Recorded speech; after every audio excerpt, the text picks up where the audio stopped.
E aí pessoal do primeiro B e dos demais primeiros anos, estamos aqui dessa vez com Sociologia, para a prova do dia 21, creio eu, segunda-feira.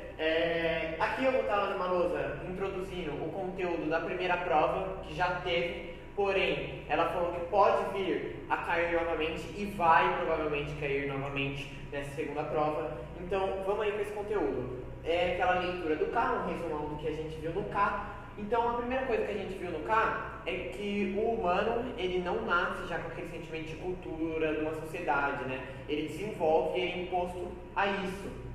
Então, esse é o papel das normas e padrões da sociedade. São essas relações sociais com o comportamento e a linguagem que formam o indivíduo e os devidos grupos sociais, essas interações. Porque sem essas relações, sem comportamento e linguagem, não existe a humanidade. Provavelmente não iria existir esse nosso sentimento de humanidade, de interação, sem essas relações sociais e os comportamentos e linguagens que nós temos.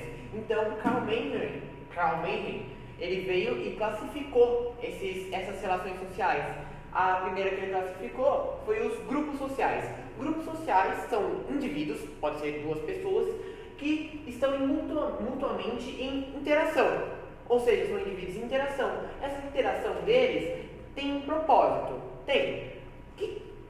Vamos dar um exemplo de tipos de grupo. Temos o familiar, a sua família. Você tem um grupo social, você está em interação com a sua família.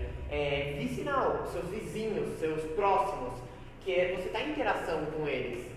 O educativo, a escola, por exemplo, muito frequente na sua formação e onde você interage muito. Aqui nós temos então o religioso, por exemplo, as nossas igrejas e de outras religiões, suas respectivas locais onde eles vão. Lazer, por exemplo, eu vou no clube, tem um grupo social lá que eu estou em constante interação. Profissional, o local onde você trabalha, por exemplo, todos esses, e o político, um partido que você é aliado, alguma coisa assim. Então, todos esses grupos, você está mutuamente em interação com as pessoas.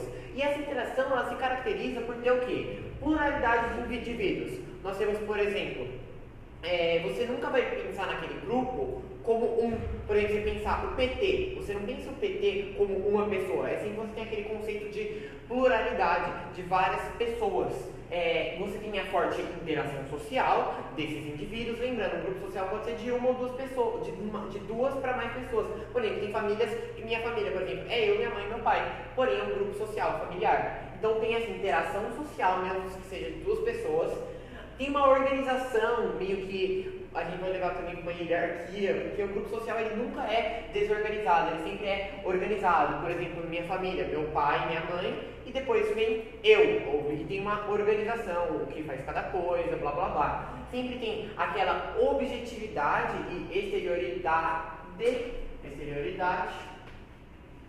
Sempre tem essa objetividade e exterioridade, ou seja, o grupo sempre vai estar se levando mais para o externo e com um objetivo em comum, ou seja, as pessoas elas sempre nesse grupo social, elas vão sempre ter um objetivo em comum, elas estão unidas por um objetivo em comum. A família, nasce lá, a gente tem muito importante, o que é bom, não a família. O político, sempre estão por um meio que você acredita, numa política que você acha que vai dar certo, você está nesse grupo social porque você tem um objetivo em comum, eleger determinado participante, candidato. E esse é um objetivo que é muito característico dos grupos sociais das pessoas, elas terem esse objetivo em comum. A continuidade sempre vai ter, quando você entrar nesse grupo, ele já vai provavelmente existir, ele já estava lá, e quando você sair, se você sair, ele vai continuar lá, ele não vai deixar de existir, ele é muito contínuo.